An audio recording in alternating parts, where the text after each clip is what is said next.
All right. Let's let everybody in. All right. Hi, everyone. Sorry, I'm a couple minutes late. Can everybody hear me okay? Yes. Excellent. All right, perfect. Well, here we are, still online. Yeah, let's per my announcement. Yeah, per my announcement, this will be temporary. It'll be temporary. It's just that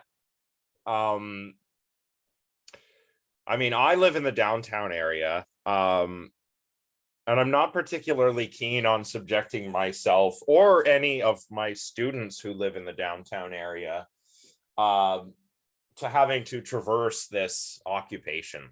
And I realize that things have calmed down a little bit down there. But depending on how the situation evolves, maybe we'll stay online for another week or so. Other instructors are doing this as well. And this is mainly, just kind of a better safe than sorry thing, because there have been instances of people being harassed, accosted. And yeah, I don't think it would be right to ask any of you to have to, subject yourself to this to come to class. So go ahead, Donovan. I just want to say one of the ironies of the situation is that the morons rioting downtown hate lockdowns, but their actions are forcing both universities in town to lock down for longer. Yeah. Well, and I've said this in other classes, but oh my God. Sorry, everybody. My neighbor keeps calling me. I'm going to have to step away for a moment. There's some nonsense going on in my building. I'll be right back.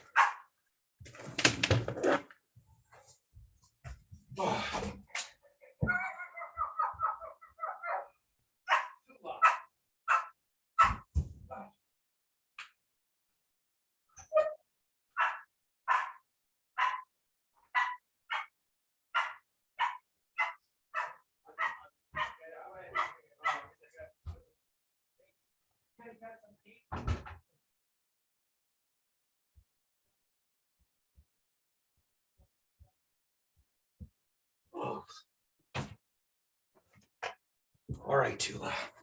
Oh boy. Okay. Oh,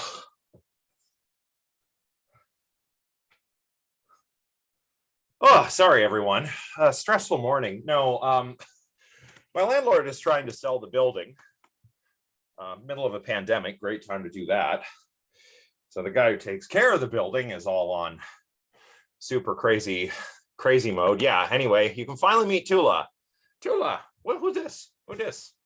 What's over here? There's some students that have been, yeah, I know. It's really annoying, all the noise.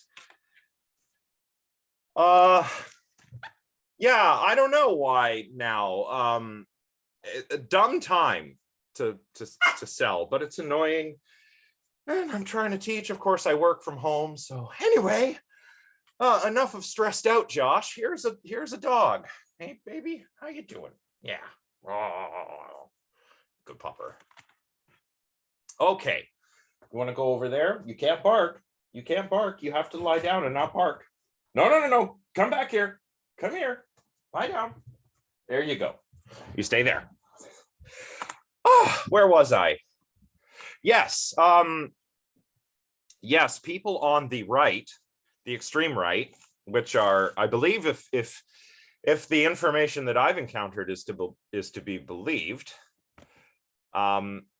people on the right, the far right, the alt right, like a number of the organizers of the protest, are oblivious to irony. I've noticed this, where, man, they just don't get it. They don't get it when anything they do is ironic, which is crazy. I think it has to do with a lack of self-awareness. But speaking of awareness, we better get back to talking about consciousness. So Self-awareness is a liberal trait. it could be, yeah. Well, what is that? Is that Jonathan Haidt's research? Maybe self-awareness is a liberal personality trait, something like that. I don't know. So let's see. There was just a little bit of the theater of the mind left, and then attention and timing. So where were we on the theater of the mind?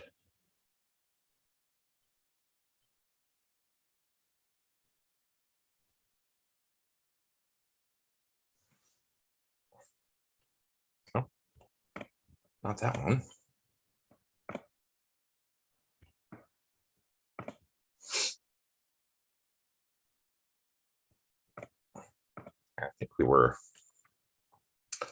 I think we were getting close to multiple drafts, which is Dennett's theory. Right. I think I left off on this slide where we were talking about eliminative materialism. So just by way of a quick recap. Oh, was this slide? Yeah. So we were just about here, I think. So just by way of recap, remember that we're trying to avoid the theater metaphor. The theater metaphor, the Cartesian theater, is indicative of what Daniel Dennett calls Cartesian materialism, a sort of tacit commitment to some kind of dualism, which Dennett sees as a problem. So some theories of consciousness, like Bernard Bars's global workspace theory, retain the theater metaphor in a certain sense, right? There is a spotlight of attention, if you like. The Churchlands, they're eliminative materialists. So they're trying to avoid the theater metaphor altogether. And remember, eliminative materialism is like a kind of what?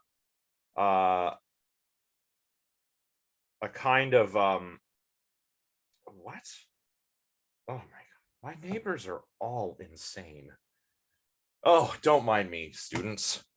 I'm just looking at my phone. Eliminative materialism, this is kind of like a variety of identity theory, which, if you'll recall, on identity theory, mental states are identical to brain states, thus identity theory, right? So if I'm going to, say, talk about being in a state of pain, that's a mental state. My state of pain simply equates to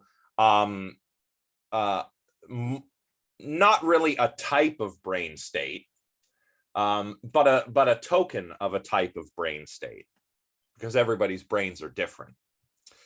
The Churchlands are comfortable talking about qualia, the subjective, subjective sort of parts of our experience. The redness of roses, the smell of coffee, all of those classic examples. But he doesn't think there's a problem of subjectivity here, right? By way of comparison, he says electromagnetic waves don't cause light. They're not correlated with light. They are light. That's what light is. Just replace electromagnetic waves with brain states and light with mental states. Brain states don't cause mental states. They're not correlated with mental states. They are mental states. That's what mental states are. That's what Churchlands is saying. So there's no problem of subjectivity for the Churchlands. And this account is, pretty plausible. It's very well empirically grounded. I mean, Paul and Patricia Churchland both are very, They're the sort of philosophers that do very empirically well-informed work. And of course, it avoids the theater metaphor, so it avoids Cartesian materialism. But we still have all these intuitions about consciousness, subjectivity, and perhaps even the Cartesian theater. It still feels like things can be in and out of consciousness, right? It still feels like I am an existing subject to whom experiences happen. It still feels like I am the author, whatever this I is, that I'm the author of my own actions. You know, like I say to myself, I want to take a sip of coffee. So I reach up or down rather, and I grab my coffee cup and it's getting cold. You know, that's how it feels. But as we learned last time or previous times, previous lectures, this can't be the case because I am not doing this consciously when I reach out for the mug. The motor commands that are guiding my arm and the visual feedback, it's non-conscious. It's the zombie in my head, right? It's the vision for action pathway. So I can look at the coffee cup and see it and go, there's a coffee cup. That's vision for perception. But the vision for action pathway is what's guiding my reaching to grab the cup. Oh, Tula. Hey, Tula, come back. Tula. Oh, I'm sorry, everyone. Tula. I'm gonna have to go get my dog. Just a moment. Tula. Hey, you. What are you doing? Come here. Come here, Tula. I'm trying to teach, you know. I'm trying to teach. Come on. Come lie down. Come on. Go on. No, not in my chair. Oh, you're so silly. You're so silly. You're so silly. You know that? Silly pupper. Okay, you have to stay still now. All right. You stay there. Don't do anything. Look, now they can see you. Yeah. She's yeah. She doesn't know how small she is. I swear no small dog does. They think they're enormous, and then they bark at a bigger dog, and the bigger dog comes to say hello, and they're like, this other dog is too big. So, right? Ugh, you've got bad breath. Oh, yeah, always the small ones. Always. Tiny little warrior, aren't you? Yes, you are. Okay, now you have to stay quiet now, okay? Because I'm lecturing. Yes, good pupper. Good pupper. All right. So what do we do about our intuitions about consciousness? That's where we get to Dennett. If my slides will cooperate. Okay. Oh, so this is what Dennett says in his book, Consciousness Explained. He says, when you discard Cartesian dualism, you really must discard the show that would have gone on in the Cartesian theater and the audience as well. For neither the show nor the audience is to be found in the brain, and the brain is the only real place there is to look for them. So if we're going to get rid of dualism, everything else has to go. All the other Cartesian sort of intuitions have to go. The idea that there's a self, the idea that there's a place where everything comes together, the idea that there's some sort of mental screen, right? All of these intuitions need to go. I like to think of Daniel Dennett as an intuition buster. He's also a very good philosopher, of course. He's like the Churchlands. He's not an eliminative materialist, but his work is very empirically informed. And it's very fun to read. He has a really like a real talent for communicating about these difficult questions in like a fun to read sort of way, right? So if you ever have the chance to read anything by Dennett, maybe for your final paper, I would highly recommend you do that. It's a lot of fun and it makes you think. Part of the reason it makes you think is because Dennett uses so many thought experiments to bust our intuitions, right? And particularly what he wants to do here is to dispel our Cartesian materialist intuitions.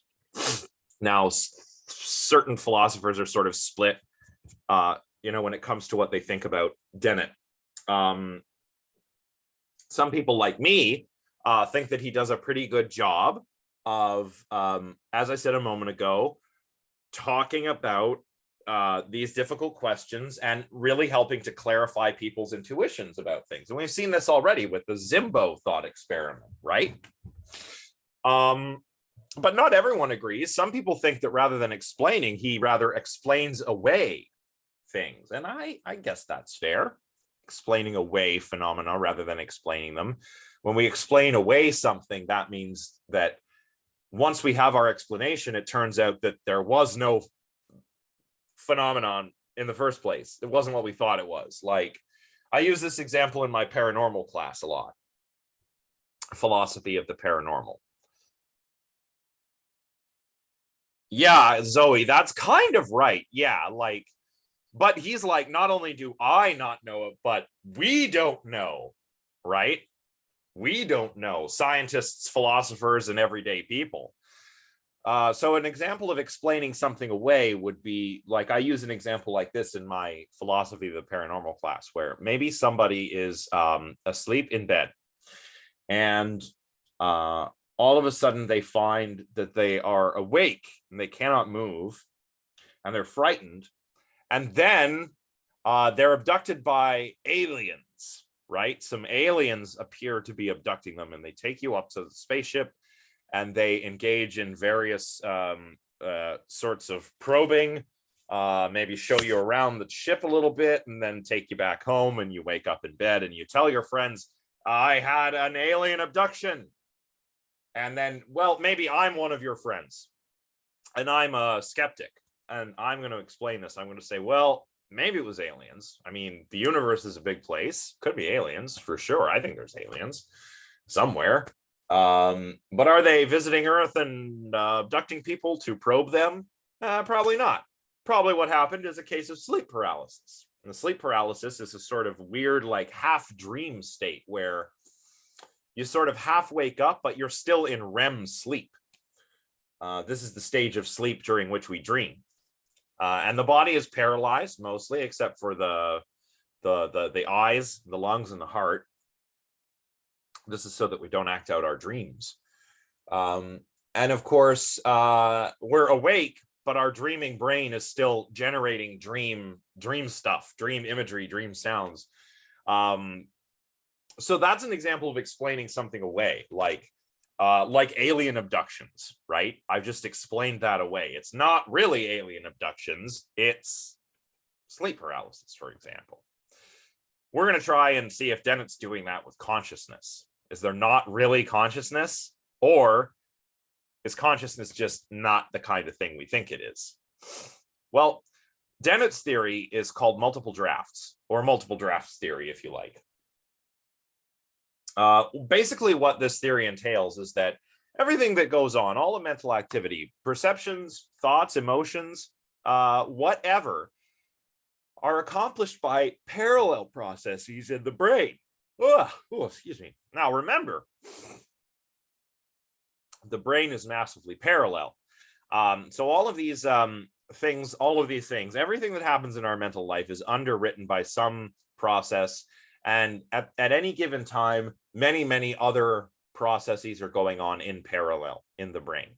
And they're all constantly interpreting sensory inputs, right? So you can think of this as like the drafts of a book. Our thoughts, perceptions, whatever else are always being revised, altered, edited by these processes that are all going on in parallel.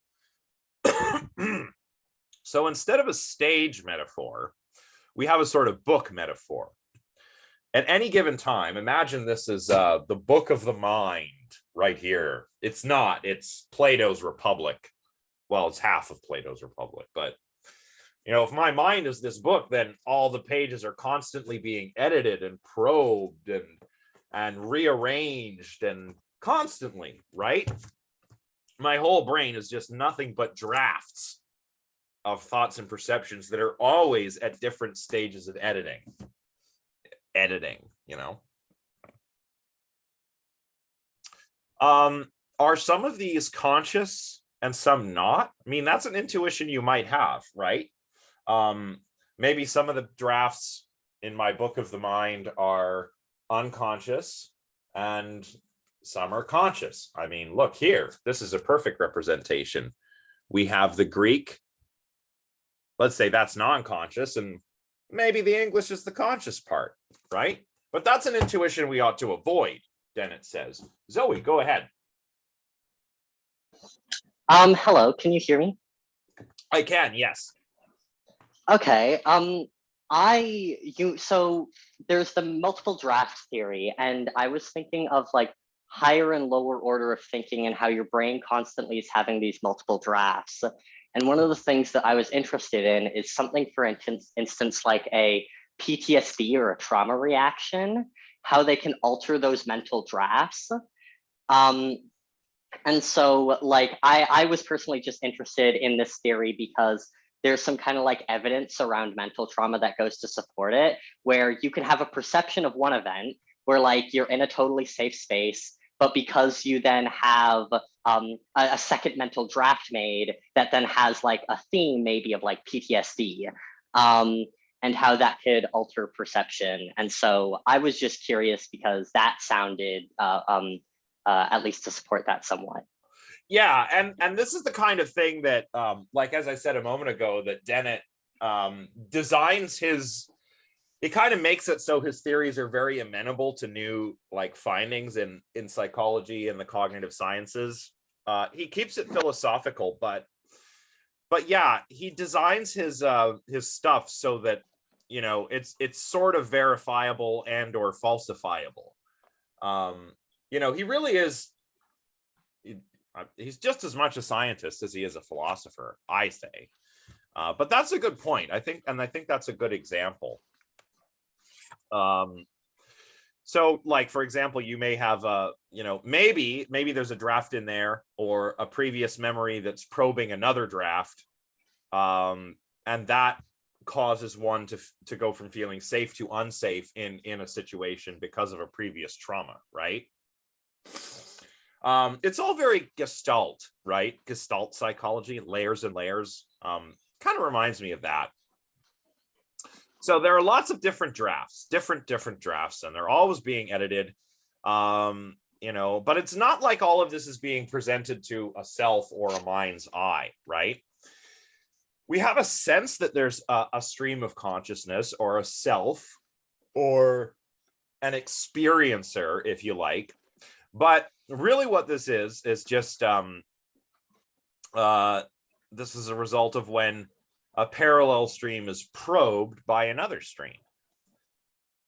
And we have drafts for everything, right? We have drafts for movement, drafts for speech. Most drafts fade away with continuous revision. And the ones that are probed in the right way, well, they don't enter consciousness, but they are what we seem to be conscious of. So let's do an example. Imagine that you see a bird fly past the window. And as a result of this experience, you might conclude that you consciously saw the bird. Well, if you're Dennett, you might conclude that you consciously saw the bird and that is a result of probing your streams of multiple drafts at one of many possible points.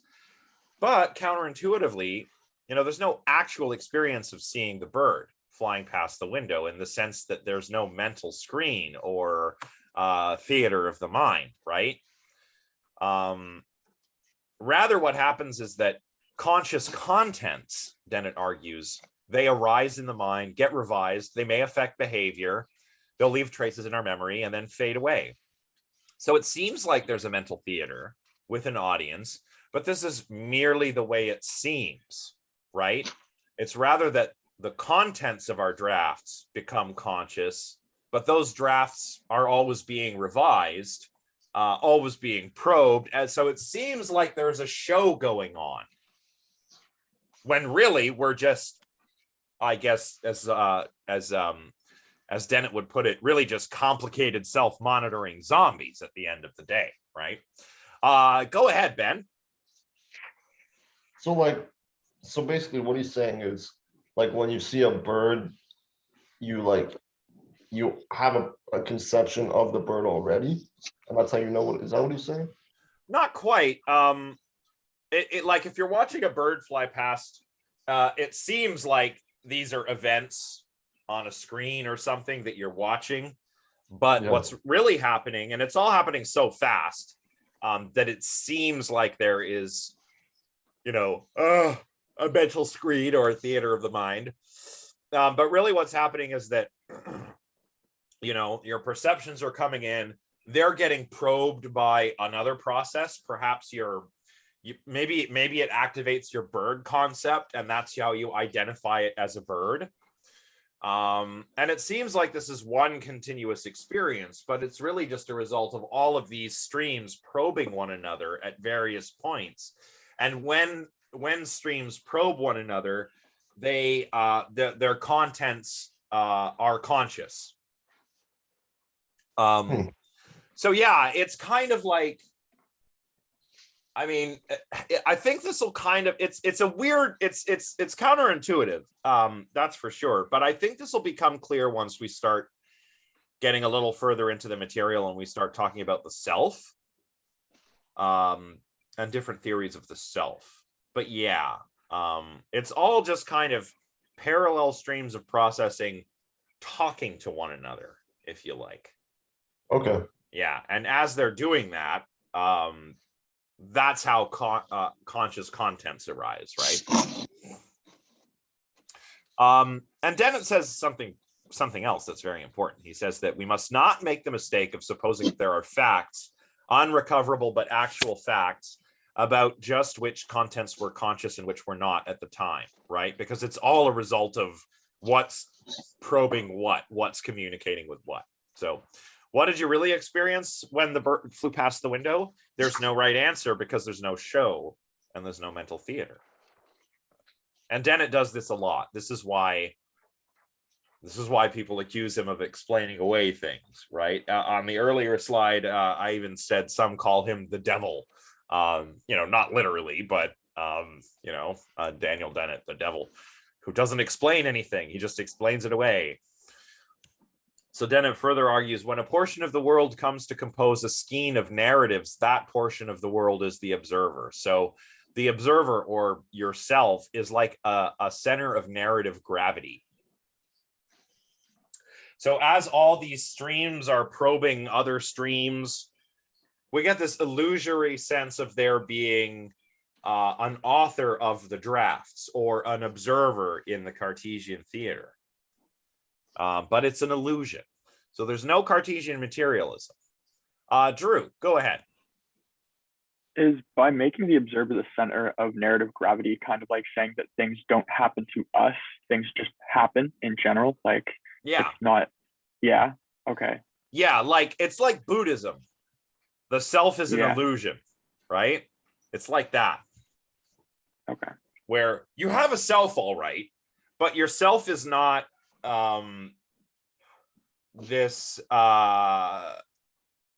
yourself is not like an ego, like a continually existing, thing through time. It's not like that. It's more like a center of gravity, right?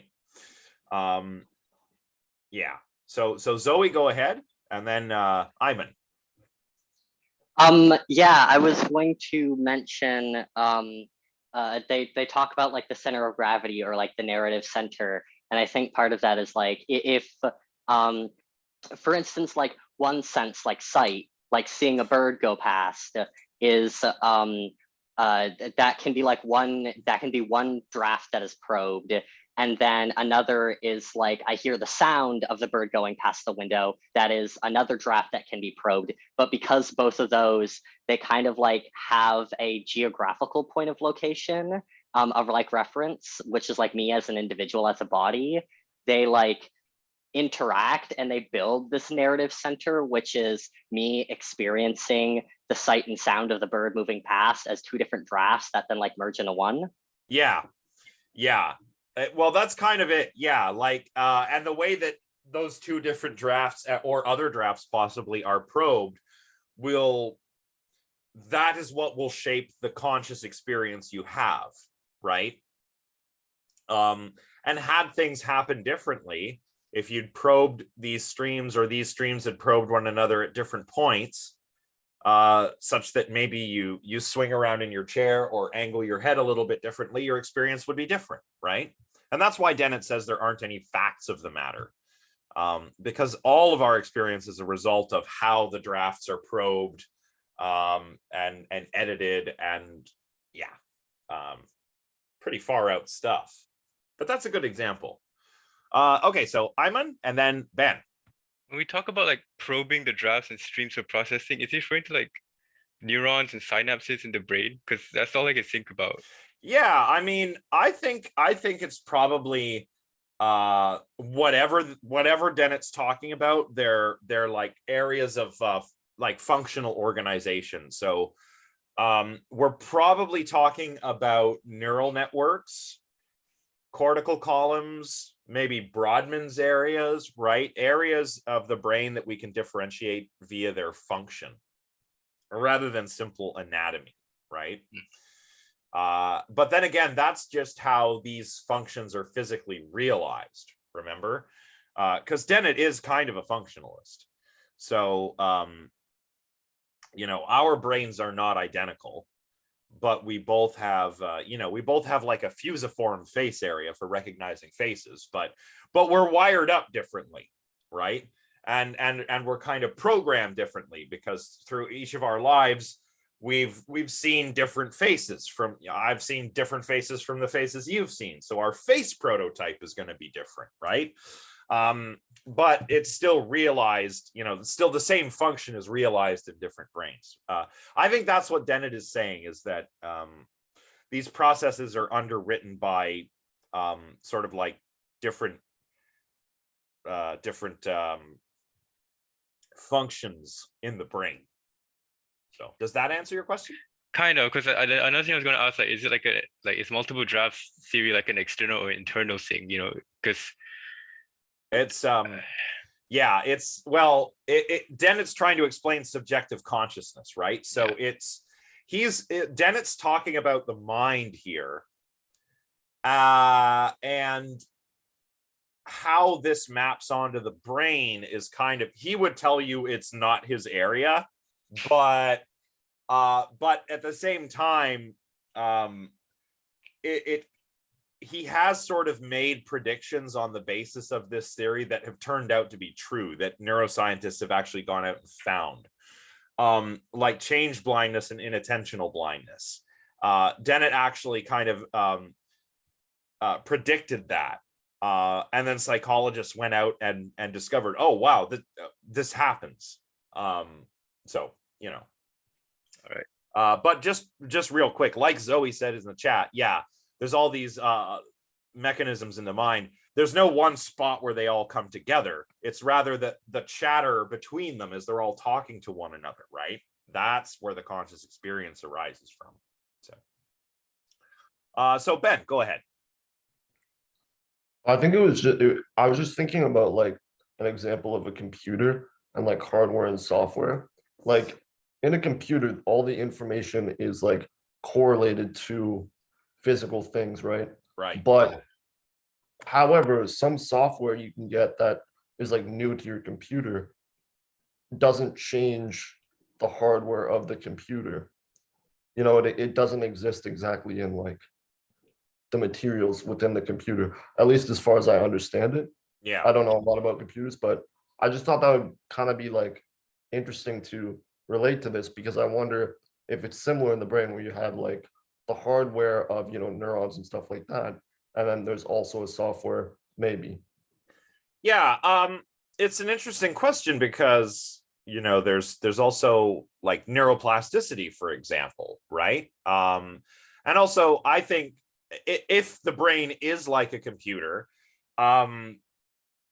it's like a computer in some ways and it's not like a computer in other ways, but if it is, one of the ways it's not like a computer is unlike digital computers, as you said, software doesn't change the hardware.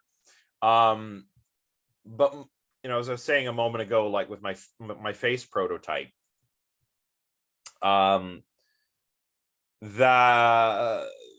what I experienced does seem to change the hardware. And the hardware being the way those neurons are wired up, right? So yeah, that's an interesting. I'm not really sure how to answer that, but yeah, that's a good point. Zoe might have some clarification because she's computer. Yeah, go ahead, Zoe, because you've got a computer background. Go ahead. Yeah, I was going to say in computers, there's like the hardware, which are the individual bits, and then there are the software. And so like, while all the hardware can do the same function, you can utilize it differently with different software. Right. But also I was thinking like a broader spectrum with like the internet, because the internet started like in the 70s, the 60s, 70s, and was just a small group of computers that would communicate with other computers at other buildings. Right. And that interested me because multiple draft theory with the different areas of the brain communicating, that means that like the internet is everything communicating even in and of itself. You cannot separate any one part of the internet from the internet, but each of these things is not the internet in and of itself. There is no one spot where the internet kind of comes together. Right. You can only experience it through individual terminals at your computer. Right. So it would kind of be like a mistake if I said to you, show me the internet, and you pointed to the Ethernet jack on the wall, right? Yeah. Yeah, exactly. Yeah, I think that's a really good analogy. I also wonder whether maybe the key to making a conscious computer is solving this problem where computers are serial processors. Even if you have like a computer with multiple processors, each of those processors is still kind of doing one thing at a time. But if we could have some kind of computer that's massively parallel, maybe we could have a conscious machine. Of course, there is parallel distributed processing, neural networks, but those probably are not quite there yet.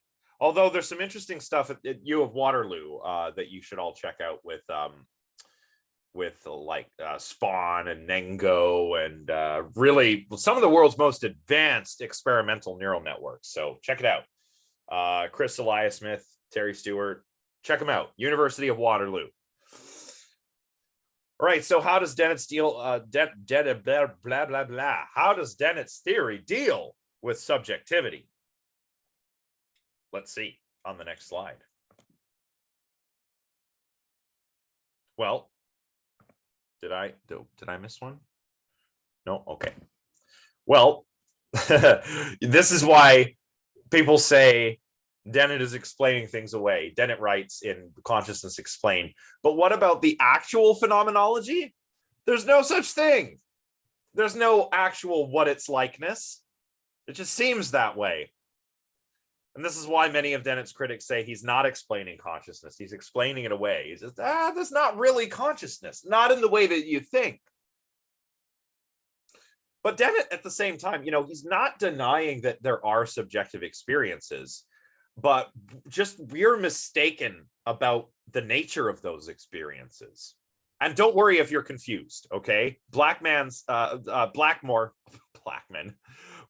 says, if you find Dennett's alternative difficult and worrying, then you are probably beginning to understand it.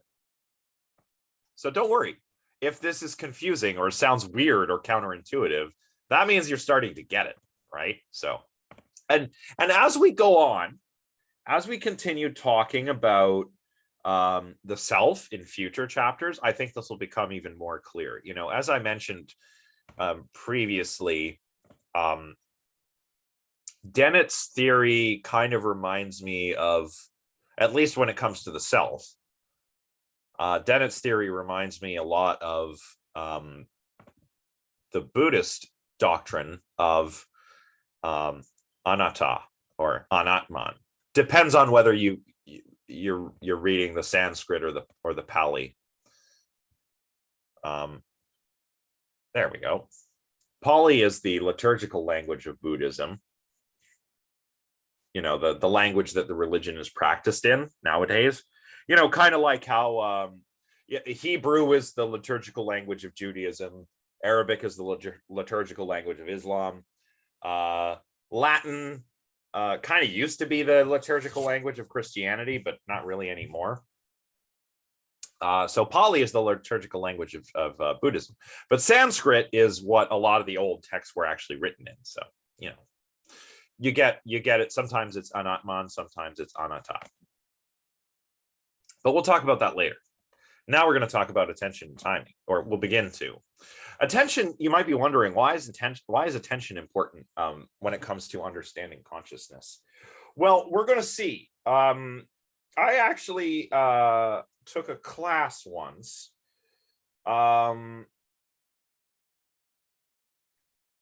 that was mostly about consciousness and action, where a lot of attention was paid to attention. And we'll see why attention and consciousness are often discussed together. Everyone knows what attention is, says William James. It is the taking possession by the mind in clear and vivid form of one out of what seemed to be of one out of what seems several simultaneously possible objects or trains of thought. Focalization, concentration of consciousness are of its essence. It implies withdrawal from some things in order to deal effectively with others. So, consciousness, attention, seem to be interrelated. But how does it work? How does it really work? What time is it?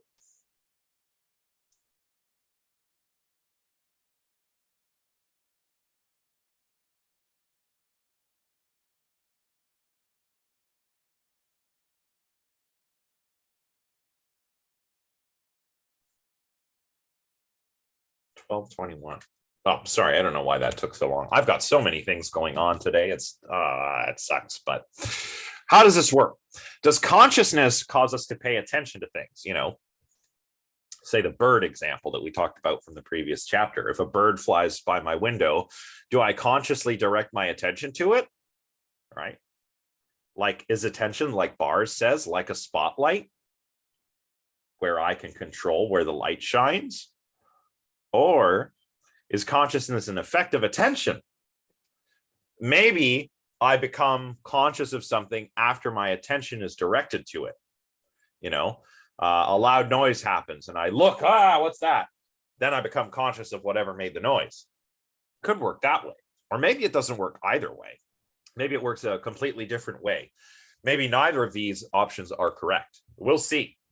So what about attention anyway? Well, remember when we were talking about the psychophysicists? These are the psychologists who studied the relationship between external objective stimuli, like the intensity of a light or the loudness of a sound, and subjective experience, right? So we had folks like von Helmholtz, Hering, Wundt, all were conducting studies on attention way back in the 19th century, before psychology got all behaviorist.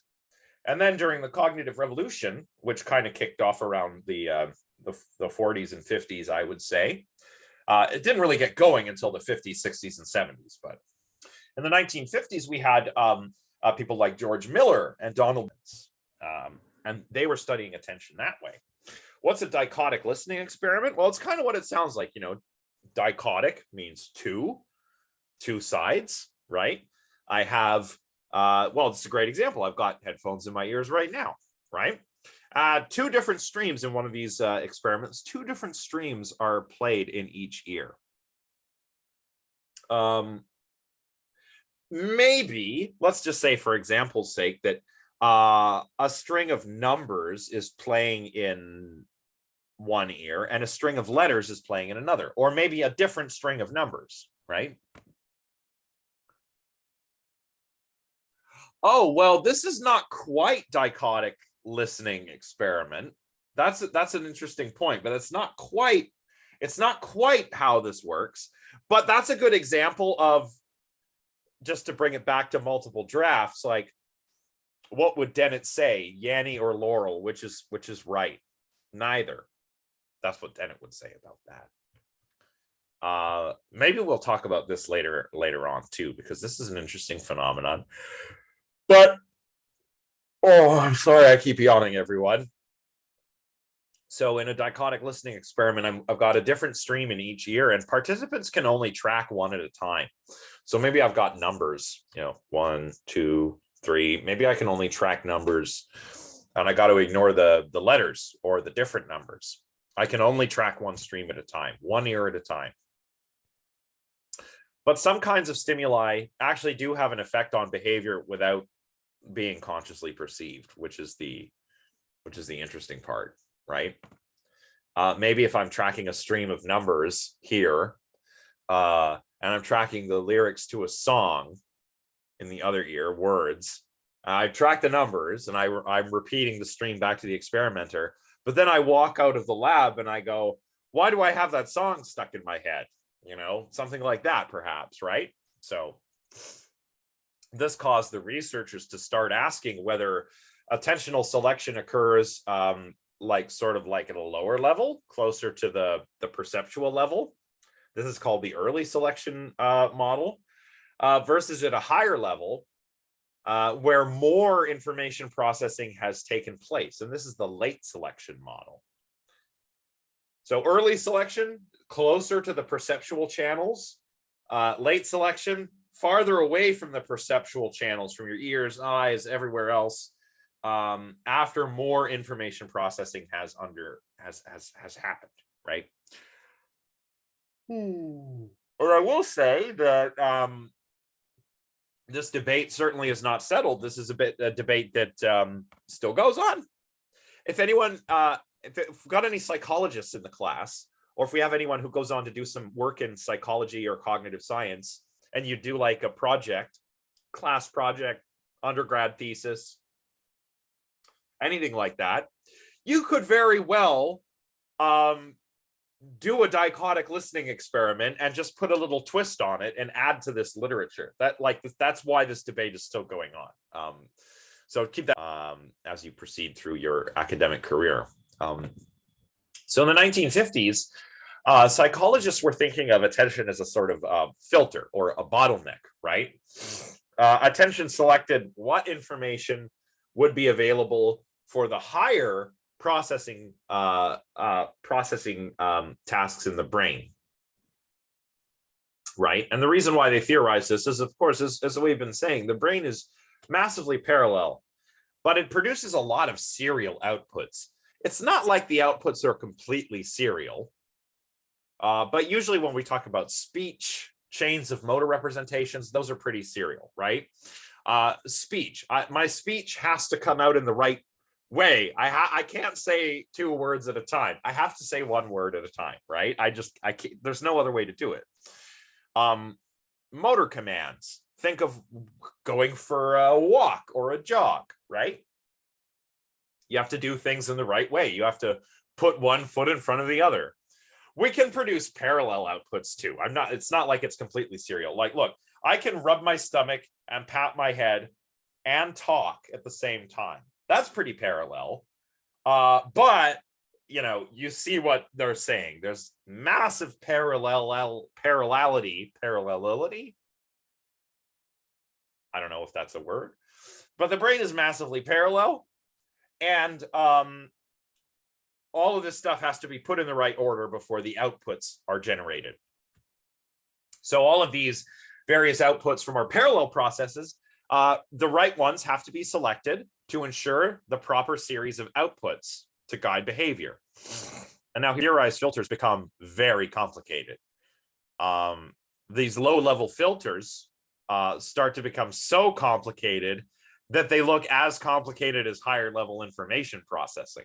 So is it lower level? Is it higher level? We still don't know. But that was research that was going on in the 50s and 60s primarily. Now A lot of the theoretical models that researchers offer are a lot more subtle in terms of how they locate information processing resources. The sort of spotlight of attention metaphor started to be seen rather as the outcome of lots of different parallel mechanisms in the brain working together. And our brain's a lot more attention to certain things and not to others. So we can talk about there being degrees of attention, right? And that's something that you know, everybody's experienced that. There are degrees of attention. Maybe you've been sitting in a lecture recently and you're aware that your professor is talking, but you can't remember what he or she said, right? We've all been there, haven't we? So, you know, you're aware of it. You're kind of sort of attending to it, but you're not listening closely. So now, some thinkers even started to think that the very notion of attention is faulty, and therefore the debate. Ooh, so that's another possibility that we have to. Right? Good one, guys. Good one.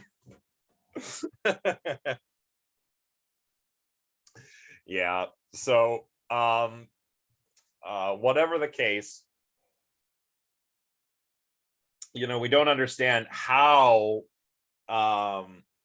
You know, that's funny. Tell me you're paying attention by telling me that you're not paying attention. That was good.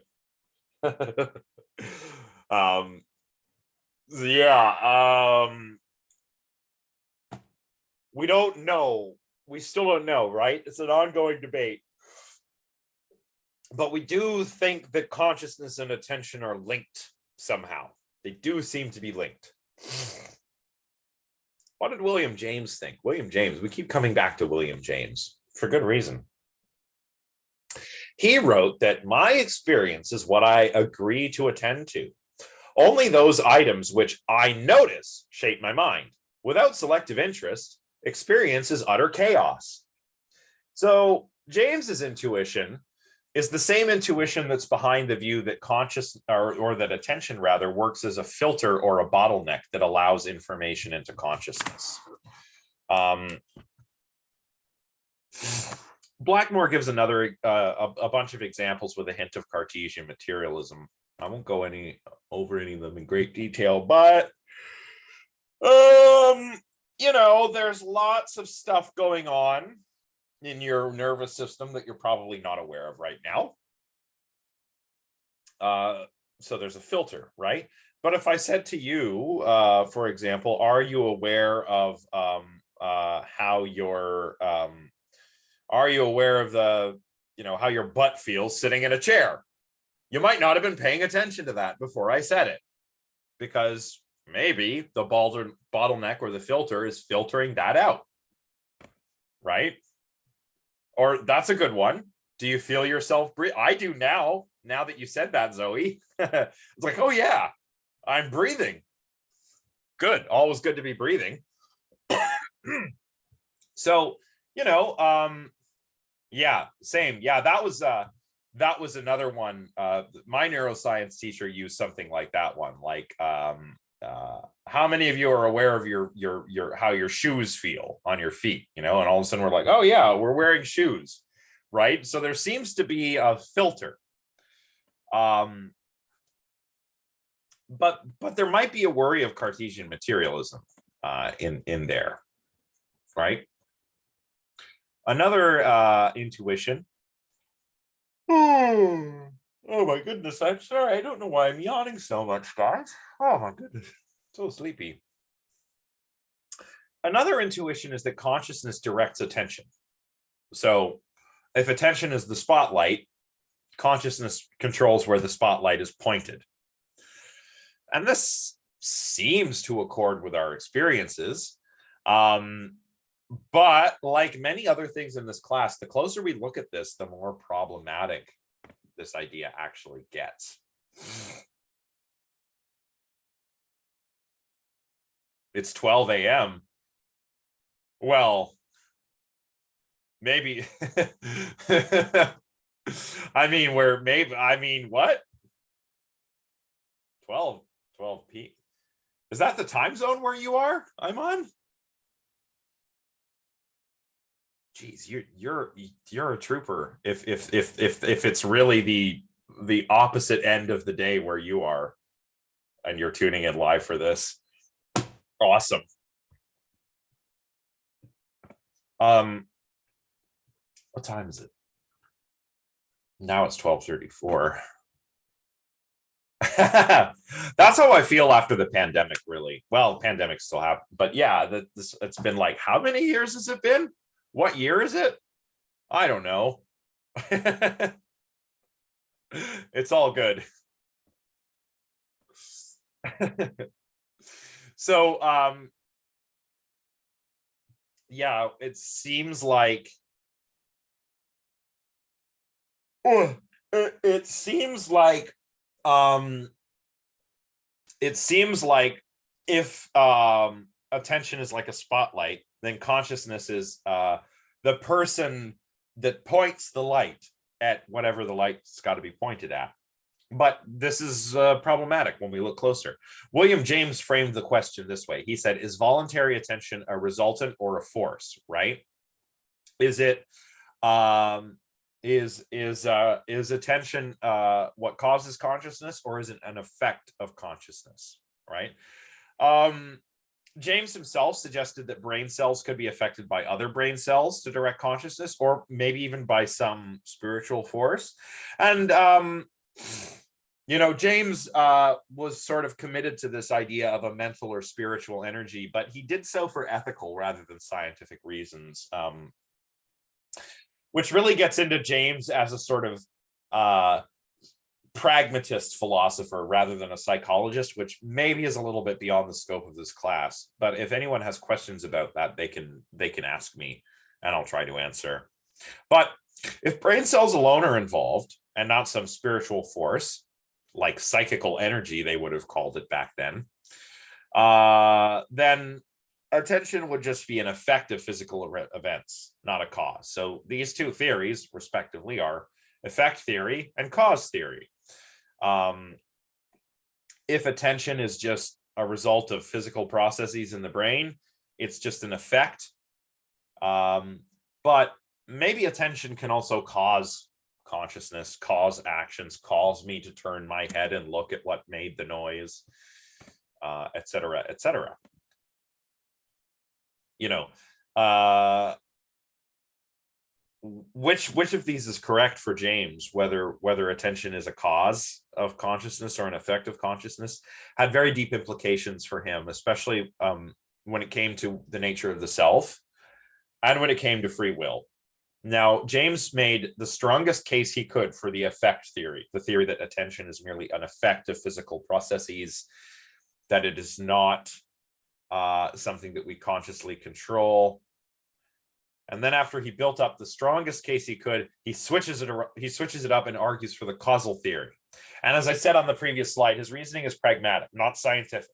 He decides, he says that, look, the evidence is not there for us to decide between these two options. So what we have to do is make our decision on ethical grounds. And that's what he did. And this gets into something that James calls the genuine option. You have a genuine option if it's forced, momentous, and you know, I can't remember the other one. Actually, let me look it up. It's actually pretty interesting, pretty cool pragmatic philosophy. Let's see. Google is like my extended mind right here. That's what I'm saying. Right. The will to believe. Right. So,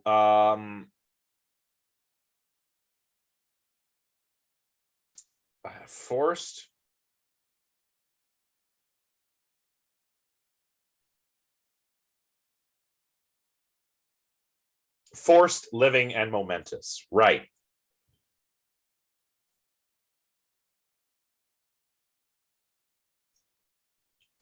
So this genuine option needs to be forced, live, and momentous. What does that mean? Forced means if you have no evidence and you have to decide between A or B, a forced option is like you need to decide. Often this is talked about with respect to belief in God, right? So let's look at belief in God. Is there a God? Does God exist? I don't know. I personally don't think so. I'm a bit of an atheist, but James is a pragmatist. He says the question, is there a God? You can't just be an agnostic, James said. Both are possible, right? It's possible that there is a God and possible that there is no God. So it's a live option. It's forced because you have to decide, right? You've got to decide. You can't be an agnostic, James says. You have to pick one. And it's momentous in that it has, whether or not a God exists or whether you believe in God or not, has big implications for how you will live your life, right? Another example would be like a trip to space. Do you go to space? Maybe Jeff Bezos shows up and says, you want to go to space? And you've got to decide. Well, it's forced. You've got to decide. You're going to space or not. And both options are on the table. You can go to space. Jeff Bezos is right there with his rocket. He says, come to space. You can go with him or not, right? And it's momentous. Going to space would be like a once in a lifetime opportunity for most people. So you got to go to space. That's why I'd probably go to space. I don't know how I feel about going to space with Jeff Bezos, but man, I'd sure like to go to space. That would be cool. James does this with deciding between whether consciousness is a cause or an effect, whether attention is a cause or an effect. He laid out all the evidence and he said, we can't decide. So I'm going to decide, given the evidence, the evidence is not in favor of either one. So I'm going to decide that consciousness is a cause. Consciousness is a spiritual force, like willpower, attention. That's what James said. And that's why his decision is said to be made on ethical grounds, because it's about how he's living his life, right? That's ethics, right? Ethics is, a lot of people talk about ethics and morality interchangeably. Morality is about right and wrong. Ethics is about how to live a good life. So James's argument, James's ethics of belief, it's all about, well, what should you believe when you don't have evidence? Because, what you believe is going to play a big role in your life. How do you want to live? That's what James is asking. William James is great. I mean, I'm sorry to go off on such a tangent, but, William James is one of those thinkers where I probably disagree with a lot of what he says, but goddamn, he is good at saying it. And he just makes so much sense. I'm so tempted to agree with him sometimes, even though I don't. William James, awesome philosopher, awesome psychologist. So let's look at an example. And this may be like, a distant memory at this point, or maybe not. Some of you had in-person classes last semester, but what if you're sitting in a lecture and a door is opened and someone comes into the room, right? This happens all the time. You're sitting in lecture, you're taking your notes, and you've always got that one or two couple of students that are late, and they open the door, and I know I'm so used to this. I don't care when it happens, but you've got a student who opens the door, and I'm like, lecture, and they're opening the door, and they're just like, I'm sorry. And like, it's still so noticeable, even when they're really quiet, they're just, just sneaking off like this. So you turn your head. There's no way you could not notice it, right? When a student comes into the lecture, when the lecture is ongoing. So someone opens the door and enters the room, and you turn your head. You're like, who's that person who's trying to be quiet and gesturing that they're going to go sit down? So that's the experience you have. Maybe I turn to you. I use this as an example. Maybe I'm giving a lecture in class and I say, you there, who was distracted by the person entering the room. How did your brain do that? Did you notice the door? You heard it open and then you turn to see who it was, right? Like that's how you explain it. Like, well, professor, the door was opening and I turned my head to see who was entering the room. So when we break that down, it seems like what is happening is that you consciously heard the sound and then you consciously turned your head to see what was going on, right? The noise directed your attention toward the door, right? But is that what really happened? Or is that just the way it seems to have happened? I wonder where Sure, this go fits ahead. in, or if this is just completely irrelevant. But like, what if like your attention wasn't drawn to the door by the sound opening or by the person coming in or whatever it was, but by seeing someone else look at the door? Would that just be the same like example of cause and effect, or would that be like something else going on consciously? Like, would that be like kind of like a collective consciousness in a sense, or? Well, that is what is that's what's actually called shared attention. It's not spooky, you know, it's not like any kind of hive mind or collective consciousness or anything. What it is that we humans are especially attuned to detecting intentional behavior, right? And this is one of the earliest things that we start developing when we're infants. We start developing such that we pay attention to what our parents are looking at, for example, right? And we very easily learn to learn what someone is looking at by looking at them. And that's what's happening there. So if you see someone turn your head, you're just kind of wired to orient yourself to whatever they're orienting themselves to, because it might be important, right? Mm-hmm. So that still works, though. That would be like, instead of you heard the sound and turned to see who it was, you saw the classmate in front of you turn their head, and so you turn your head, right? Cool. Same process. Yeah. That is related to the mirror effect. We probably and you know, I should say that mirror neurons are one of those sexy areas of neuroscience, right? Like what do I mean by that? I mean, like, they get your attention, they sound cool, there's a lot of research interest. The public is aware of mirror neurons a little bit, they've heard about them, the kind of thing you do in a science documentary, right? That's what I mean by sexy. But also a little bit overblown, right? That said, the mirror neuron system, it's likely that we have a system. It's not like they're a particular special kind of neuron, but rather that it's a system of neurons that that fires when we perform an action ourselves, but also when we see someone else perform that action. When I pick up my coffee cup, to use a shop-worn example, my motor cortex is sending motor representations out into my nervous system, and that's what controls my muscles to reach out and get the cup, right? That's really cold. Oh, yeah. So the mirror neuron system, let's say I'm in class and let's see somebody sitting right in front of me and they pick up their mug like this. My mirror neurons will fire. And that is how my brain represents your picking up of the cup and taking a sip from it.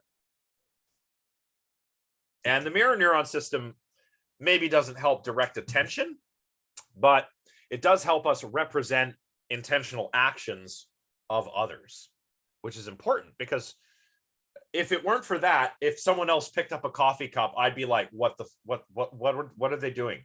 They have this, taking this cylindrical thing with liquid and putting it on their face. What are they doing there, right? My mirror neuron system is how I understand what's happening. Maybe it might be. Contagious yawning is an interesting phenomenon. There's also something called emotional contagion. right? If I smile at you, I'm walking through the hallway. I'm happy to be back at Carleton. And I'm just like, hey, student, how you doing? And I'm smiling at you. You might smile back, but you do it automatically, right? Or like, imagine you're at a rock concert or any kind of concert. Any kind of concert, really. I like metal. I go to metal concerts and I jump around and headbang and like you'd be like, what? Is that Josh? Is that our professor? But that's because I'm like really feeling it, really in the crowd. Hysteria, maybe. I mean, this is actually a bit of a complicated question. Dancing plague. This is complicated. This is maybe better saved for an email because, yeah, with mass hysteria, there's certainly an element of emotional contagion to it, but also some alleged instances of mass hysteria turned out to be not mass hysteria. Contagious laughing, yeah, absolutely. Like if I'm laughing really hard at something and you come into the room, you're probably going to be like, hey, what are you laughing at? Right? Yeah, contagious laughing. Exactly. Katie, go ahead. You had your hand up there. Okay, we're kind of past the yawning point, but I learned in, I forget which class, but yawning actually has to do with empathy. And people who don't yawn when others yawn have no empathy. Oh, this is like, has anyone seen that show Luther with Idris Elba? Don't think so. But... Okay. I haven't seen it. In the very first episode, there's a great scene where Idris Elba plays a detective. And he's interviewing this girl who's killed her parents. And no one, she's a psychopath, and everyone's like, oh, we don't have enough evidence. We don't know. We don't have evidence. We can't keep her here. So Idris Elba, a brilliant detective, goes in and he's talking with her. And he's like, oh yeah, I'm investigating the crimes, terrible Idris Elba impersonation, but I'm not going to try and do the voice. But, he's sitting there talking to Alice, the woman he's interrogating, and he yawns and she doesn't yawn. And, then he comes out of the room, like says to his boss, oh, she did it. It's her. She's a psychopath. She didn't yawn. So, yeah, similarly, it's true, though, like all of these systems are probably underwritten by the same sort of neural machinery. Mirror neurons, introspection, emotional contagion, empathy. Emotional contagion, by the way, is like, it's like a rudimentary form of empathy. So empathy is understanding the thoughts and feelings of other people. But emotional contagion, like contagious laughing, contagious yawning, is more about like catching it from somebody unconsciously. But you're right. It is, I think it is related to empathy in the emotional contagion sense. So that's a good point. So what we're at here is another kind of crossroads where, we have our experience, and I'm going to wrap it up here. We have our experience. Door opens, you hear a noise, see a fellow student look, whatever, then you look. It seems that, number one, the event happened and you experienced it. Number two, you consciously direct your attention toward the event. That's what our experience makes it seem like. But you know what I'm going to say? Does it really work that way? Or does it merely seem to work that way?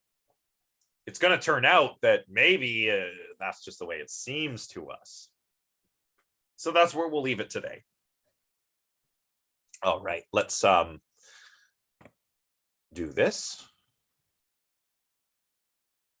So that was great. A lot of cool discussion there. Yeah, everything is a lie. Well, everything is an illusion, perhaps. And I don't want to sound like some kind of hippie or something, but yeah, no, for real. I think the Buddhists were onto something with their doctrine of no self. It's not that there is no self, but the self is not what it appears to be. Jeremy, I guess there's nothing wrong with sounding like a hippie, as long as you're a hippie who thinks. I have some hippie friends who are real smart, and I have some other hippie friends who are not very good at thinking about science. So I guess it depends. Hippie scientists are cool. I mean, hippie scientists, I mean, they're the ones doing all the cool research. So, yeah. Any questions before we wrap up?